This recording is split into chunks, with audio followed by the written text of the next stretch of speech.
Барлықтарыңызға сәлем. Бүгін бізде орталық жүйке жүйесінің физиологиясы. Негізінде орталық жүйке жүйесінің екі құрылымы болады, ол жұлын және де ми. Бізде жұлынның физиологиясын айтып қойдық, енді ми физиологиясына тоқталайық. Жалпы бізде ми, яғни мидың физиологиясын зерттеу үшін ғалымдар, яғни мидың қай жері, қандай бөлігі, қандай функционалды қызметтерін атқару, немесе ауырған адамдарда, яғни жүйке жүйесіне бұзылыстары бар адамдардың қай ми бөлімі зақымдануын анықтау үшін, яғни әр бөліктерге бөліп қарастырған. Яғни бізде біріншісіне тоқталайық. Яғни алдыңғы, яғни 5 бөлімге ажыратып қаратқан. Біріншісі алдыңғы ми, артқы ми, аралық, ортаңғы және де миышық деп осы 5 бөлімге бөліп қарастыратын болып табылады. Бізде осы сопақша миға тоқталайық. Сопақша ми мен Варволий көпірінің физиологиясына тоқталайық. Бізде бірінші сопақша ми, яғни сопақша ми бұл бізде жұлынның жалғасы болып табылады. Ол бізде мына жерде орналасқан, міне суретте көрсетілгендей. Ол бізде жұлынның жалғасы, бірақ оның жаңағы сұр заты мен ақ затында айырмашылықтар болады. Жаңа жұлыннан қарағанда. Оның сұр заты бізде нейронның денесінен тұратын болса, оның ақ заты талшықтарынан тұратын болып табылады. Яғни сұр заты тура жұлындағыдай орналасады, бірақ ақ заты, яғни қоршап орналасады, оны орналасқан кезде шоғырлар түзіп, немесе белгілі бір қызмет атқаратын, яғни функционалды қызметі бар ядроларға айналады, жаңағы ядролар түзетін болып табылады. Және де бізде осы сұр затқа тоқталайық. Яғни сұр затында бізде нейрондардан тұратындықтан олар рефлекстік қызметтер атқарады. Яғни ол бізде жаңағы бас жаңағы нервтерінен, 12 жұп нервтердің бізде 8-ші, 9-шы, 10-шы, 11-ші, 12-ші жұп нервтердің ядролары осы бөлімде орналасатын болып табылады.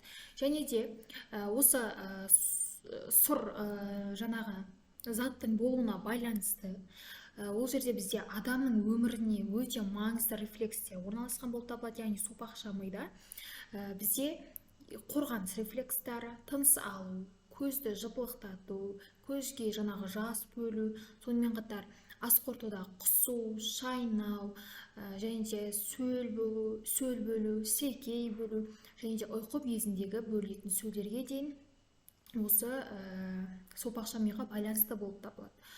Және де осы сопақша мида бізде жаңағы мидың, яғни осы сопақша миға бір зақым келетін болса, немесе бір эмбриондық даму кезінде бізде осы мысалға бір бөпені алайық. Ол бөпеде жаңағы, яғни сәбиде эмбрионалдық даму кезінде жұтыну рефлексі дамымаған, яғни сол жердің бұзылысы болған болатын болса, ол бала туылғаннан кейін, яғни нәресте туылғаннан кейін бала емшек емеді, бірақ ол жұтына алмайды. Ол жұтына алмады деген сөз, яғни өкпесі, жаңағы ішкен тамағы, яғни сүтінің барлығы өкпесіне түседі деген сөз. Яғни өкпесі сүтке толып қабынады да, немесе ол тұншығып қайтыс болады деген сөз. Оны біз бульбаралық паралич деп атайтын ауру пайда болады. Яғни сопақша мидан бір зақым келіп, немесе сопақша миға жаңағы бір удар келіп, бір белгілі бір бөлімі жаңағы не болатын болса, зақымдалатын болса, адамның смерт, өліп кетуі мүмкін деген ол рас. Сондықтан және де ол жерде бізде жүректің жүрек қан тамырды реттеп отыратын бөлімі болады, тыныс алу сияқты маңызды орталықтар осы сопақша мида орналасқан болып келеді. Және де осы сопақша ми бізде ми көз бұлшықеттерінің тонусын реттеп отыратын, немесе өзгеретін ядролары бізде ортаңғы ми мен көпір екеуі, жаңағы көпір екеуі бізде статикалық және де статокинетикалық жаңағы рефлекстерді жаңағы қатысып отырады сол рефлекстерге. Және де бізде осы сопақша мида бізде торлық құрылым дейтін сияқты құрылым болады. Яғни олар бізде екі қызмет атқарады сопақша мида. Жалпы бізде сопақша мида мына жерде қарап тұрсақ, үстіңгі бөлімі, астыңғы бөлімін қарап тұрдық. Бірінші осы торлық құрылымның бірінші қызметі бұл жұлынның қызметін күшейтеді немесе жоғарылатады. Яғни біріншісі бұл астына төменге қарай кететін бөлім. Ал екінші бұл жоғарғы бөліміне қарай баратын, яғни бұл бізде жоғарғы, яғни ортаңғы мидан басталып, сопақша мидың басқа ми бөлімдері сопақша мимен екеуін байланыстыратын болып табылады. Бізде осы жаңа ағзаты, яғни ағзаты мен созаты деп бөліп қарастырдық, иә. Ағзатында талшықтар көбірек болды. Осылардың қызметі бізде өткізгішті қызметтерді атқаратын болып табылады. Және де бізде осы сопақша мида Варолий көпірі деген болады.